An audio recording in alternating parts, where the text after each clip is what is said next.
Olá, sejam todos muito bem-vindos, meus amigos, a mais um vídeo aqui do canal Terra Brasilis News. Hoje, quarta-feira, dia 17 de setembro de 2025. O que temos até agora, exatamente 17 horas, são notícias que animam e preocupam. E eu quero começar falando sobre esse turbilhão político, que domina a capital brasileira, que domina a Câmara dos Deputados, que nesse momento estão debatendo sobre a PEC da anistia, o projeto de lei, melhor dizendo, da anistia, que deve ser ampla, geral e restrita. Os opositores, ou seja, nós da oposição, não queremos outra coisa, muito embora já exista um acordo para fazer um meia-boca. Nós vamos falar sobre isso e vamos falar que a Câmara dos Deputados aprovou já em segundo turno a chamada PEC da blindagem. Já foi aprovada no primeiro e no segundo turno e agora vai para o Senado. Essa proposta da PEC da blindagem prevê a autorização do Congresso para que possa haver abertura de ações penais contra parlamentares. Ou seja, o STF não pode mais processar parlamentares sem autorização do Congresso Nacional. Isto, a meu ver, é o que eles pensam. Porque atualmente o Supremo não está respeitando nada, não está respeitando ninguém, regra alguma. Mas é assim que está a situação. O texto foi defendido por muitos deputados como uma forma de conter os excessos do judiciário, até aí legítimo. E também, de certa forma, para dar amparo jurídico para o líder da minoria, que agora é Eduardo Bolsonaro, que poderá enfrentar até o final de 2025 um julgamento por suposta interferência no processo que condenou seu pai, o nosso presidente Jair Bolsonaro. A oposição está um pouco animada com isto, porque, segundo a PEC da blindagem, então, o Supremo, para julgar um parlamentar, vai ter que precisar da autorização do Congresso. Eduardo Bolsonaro, agora como líder da minoria, não vai perder seu mandato, porque ele não precisa manter um mínimo de comparecimento na casa, que é uma regra para todo parlamentar, mas ele como líder da minoria não precisa aparecer na Câmara dos Deputados. Ora, se ele é um deputado, vai ser necessário que o Congresso aprove um julgamento dele lá no Supremo. Será que vai dar certo? Será que o Supremo não vai acelerar esse julgamento antes que o Senado resolva aprovar ou não esta PEC da blindagem? É uma corrida contra o tempo. Para isto, evidentemente, será necessário que essa PEC também seja então colocada em votação no Senado e depender do Davi Alcolumbre para ser colocado em pauta, para que se torne uma lei. Se tornar lei, aí vai ser aquele embate legislativo versus judiciário. Mas acendeu uma luz de esperança para Eduardo Bolsonaro, inclusive poder voltar ao Brasil. É perigoso? É. Dá para arriscar? Também dá. Mas se ele tem pretensão de sair candidato à presidência, por exemplo, ele tem que voltar. Ou seja, agora vai ser aquele embate entre os dois poderes para ver quem é que tem mais força. Mas tudo, no fundo, funciona na base de acordos. Então, pode ser que muitas conversas nos bastidores já tenham sido tratadas. Nós não sabemos. Agora, muito embora seja muito discutível em nível aí de interferência do Supremo Para aliados, a blindagem pode ser uma espécie de cinturão de segurança, um cinturão de segurança para todo e qualquer parlamentar, mas principalmente para o Eduardo. Afinal, qualquer avanço judicial contra ele passará antes pelo crivo da própria Câmara dos Deputados, onde sua base de apoio é robusta, né? Mas se no campo pessoal a PEC pode trazer vantagens, no debate público ela surge envolta em suspeitas e críticas. Porque cá entre nós, essa PEC de blindagem, muito embora tire um pouco da força do Supremo, ela também vai encobrir crimes de corrupção de parlamentares que não serão julgados pelo Supremo. Tem os dois lados da moeda. Mas como diz aquela senhora lá do puxadinho do Supremo, a dona Carmen, em um caso de excepcionalidade, vamos admitir que sim, essa PEC da blindagem vale a pena mesmo, é correta. Excepcionalmente, né? É assim que as coisas funcionam. O Eduardo Bolsonaro sabe que sem a blindagem enfrentará o Supremo Tribunal, que está disposto a julgá-lo rapidamente, condenando-o, né, mantendo ele sem seu passaporte e, evidentemente, voltando ao Brasil. Todo mundo sabe o que vai acontecer. Com a nova regra, ele ganha tempo, ganha fôlego e margem para articulações. No entanto, especialistas e entidades aí da sociedade civil estão soando um alarme.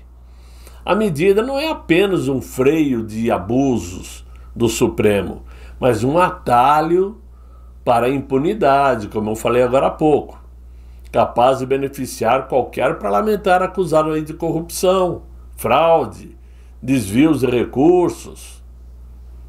A crítica central é que, ao transformar o processo penal em questão política, a PEC entrega ao plenário o poder de blindar colegas, deixando a justiça em segundo plano. Em outras palavras, crimes graves poderão ser encobertos pelo corporativismo, criando um fosso ainda maior entre representantes e os representados.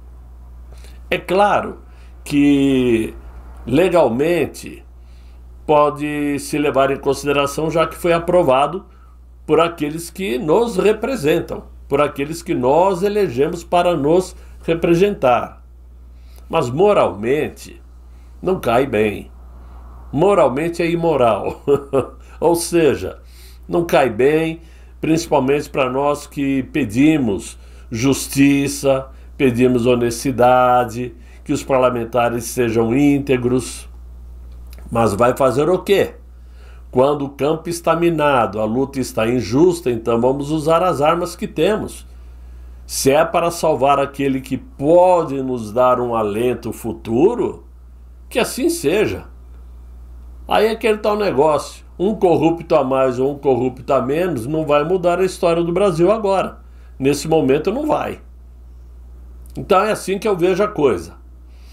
O que muitos poucos esclarecem é a desconfiança de que Hugo Mota impôs como condição para colocar em votação a urgência do projeto da anistia, que está acontecendo agora lá na Câmara, o bate-boca, o disque-disque, né? Para ele colocar isso em pauta, ele talvez tenha exigido que, se fosse aprovado essa PEC da blindagem, né? O que lhe favorece diretamente, já que ele tem um rabinho meio preso, né? E ao menos outra centena, pelo menos, de parlamentares que possuem penduricalhos no Supremo. Depois de se conseguir essa aprovação da PEC da blindagem, quem é que garante que a vitória, a possível vitória de urgência da PL da anistia saia como todos nós queremos? A princípio, pelo que se tem notícias, a anistia ampla, geral e irrestrita já está fora do páreo. Estão aí tratando de uma anistia mais ou menos. Enquanto esse tabuleiro político em torno do nosso presidente Jair Bolsonaro passa por uma reviravolta, até há pouco tempo atrás, a prioridade era devolver-lhe a elegibilidade através de uma anistia ampla, né? E evitar que ele fosse preso também. Por isso, anistia ampla, geral e irrestrita. Tá? Muito bem. Agora, existe uma estratégia diferente que está rodando aí entre os parlamentares, segundo a imprensa. Aliados estão admitindo que o foco principal agora é evitar a prisão de Jair Messias Bolsonaro, evitar que ele vá preso, mesmo que para isso seja necessário abrir mão, por hora, do sonho de vê-lo disputando novamente a presidência, ou seja, abrir mão da revogação de sua inelegibilidade. A regra é assim, ele não vai preso, mas continua inelegível. É mais ou menos isso que está sendo tratado. Mas por que estão aceitando essa ideia? Nos bastidores da Câmara, parlamentares próximos ao nosso presidente Jair Bolsonaro reconhecem que insistir nessa anistia ampla, geral e irrestrita travaria a votação, porque ela não tem a maioria de apoio necessário e aumentaria a resistência política. Então o cálculo é pragmático: retirar a pressão judicial mais imediata, que é a possível prisão do nosso presidente, e garantir que Jair Bolsonaro tenha tempo, ganhe tempo para lá na frente tentar reverter a inelegibilidade. Sua recente hospitalização, a que ele foi submetido ontem, né? Estava aí com um quadro de saúde delicado.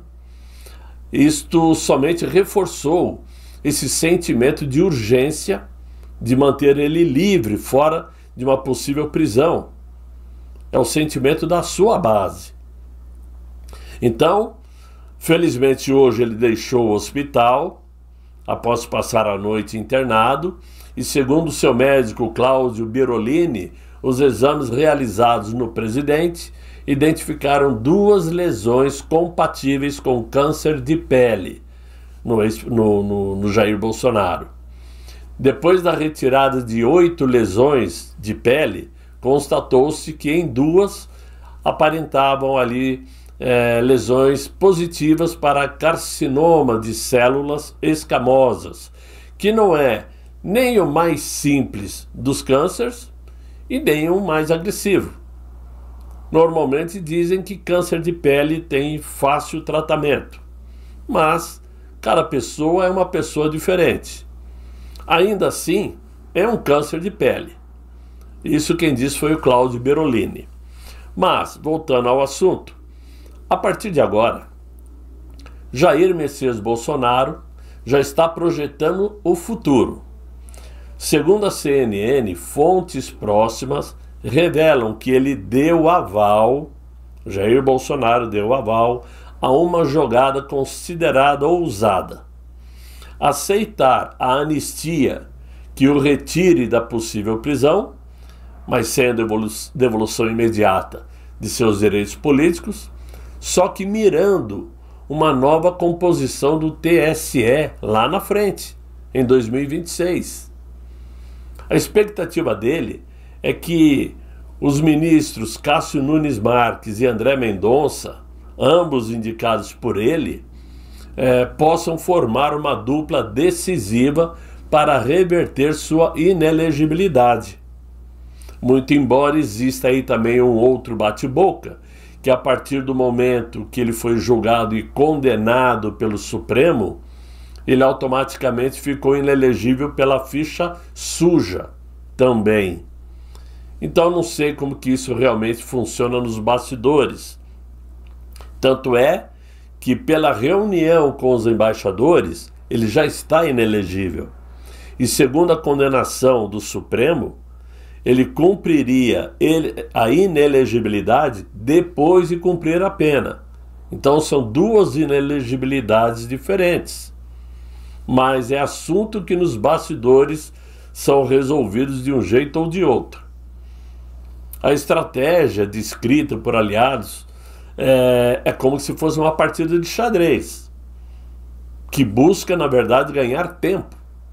Até porque muitas coisas podem acontecer no âmbito político, podem acontecer por conta de ações dos Estados Unidos, então todo tempo vale ouro.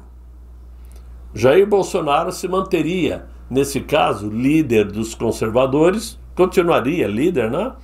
Fortalecendo sua narrativa de perseguido político, que é fato, e preparando o terreno para um eventual retorno às urnas, caso o novo TSE consiga torná-lo elegível novamente.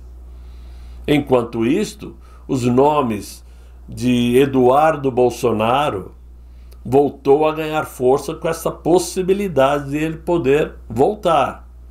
E Tarcísio de Freitas, que é um nome forte da direita. Quanto a Michele Bolsonaro, o próprio Jair já disse que não a quer tentando concorrer à presidência. Ele sabe o buraco que é. Ele sabe o meio que é ser presidente da República. E não quer isso para sua amada, certo? Muito bem. De qualquer forma, existem alternativas agora. Muito embora é difícil confiar totalmente em decisões políticas futuras, para a base bolsonarista não se trata apenas de um cálculo jurídico.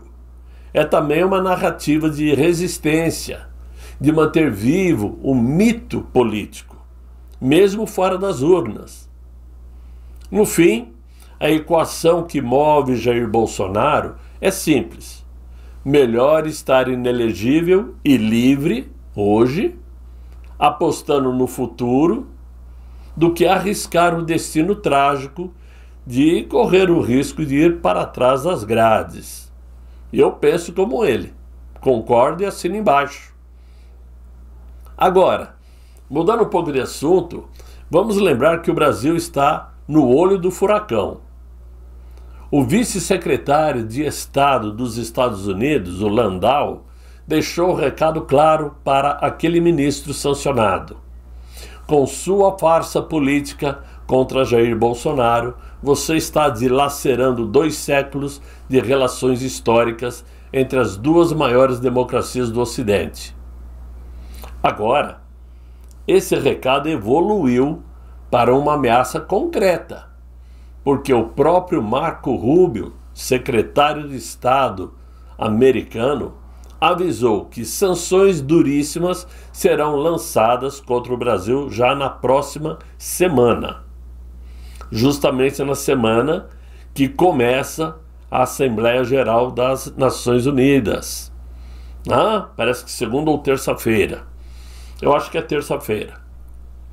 É justamente nesse cenário que o Inácio se prepara para subir ao púlpito da ONU e fazer a abertura da Assembleia, como é praxe. O Brasil sempre abre a Assembleia das Nações Unidas. E ele, como sempre, vai tentar vender ao mundo uma imagem de liderança global, que nós faz, nós acontece, nós somos. E no fundo não é nada, não? Mas como será que vai ser esse discurso em Nova York, se parte de seus ministros sequer tem vistos para viajar aos Estados Unidos? Como falar em democracia e direitos humanos quando o mundo sabe que o Supremo Tribunal Brasileiro está sendo acusado de instaurar um tribunal de exceção contra opositores políticos? Em Washington, a paciência se esgotou.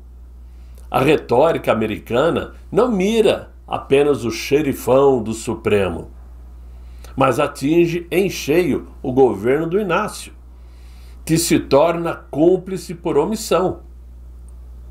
A ameaça de sanções indicadas por Marco Rubio vai além do campo jurídico e envolvem tarifas comerciais, bloqueio de acordos de cooperação e até restrições diplomáticas. Em outras palavras, o Brasil arrisca-se a ser isolado pelo maior parceiro econômico do hemisfério. Para os Estados Unidos, o inquilino do Palácio do Planalto tenta vender ao mundo um discurso de estadista, enquanto em casa tolera e até incentiva um Supremo que age como partido político. A imagem internacional do Brasil, que já está desgastada, pode sofrer um colapso. Lá na ONU, o Inácio será confrontado não só pela oposição doméstica, mas pela hostilidade velada das grandes potências que estão acompanhando o gesto de Washington. O que parecia apenas mais uma crise de bastidores, agora é um campo minado diplomático. Se o ministro sancionado insiste em sua cruzada contra Jair Bolsonaro, o Inácio será o primeiro a pagar o preço nas mesas internacionais, será questionado, indagado, encostado contra as paredes. A viagem até a ONU, que deveria ser o ápice de sua vitrine global, pode se tornar um palco de constrangimento histórico. Um presidente que fala de democracia enquanto seus ministros são barrados na porta de entrada dos Estados Unidos. O Brasil caminha a passos largos para uma ruptura diplomática, né? Para, digamos, se isolar do mundo,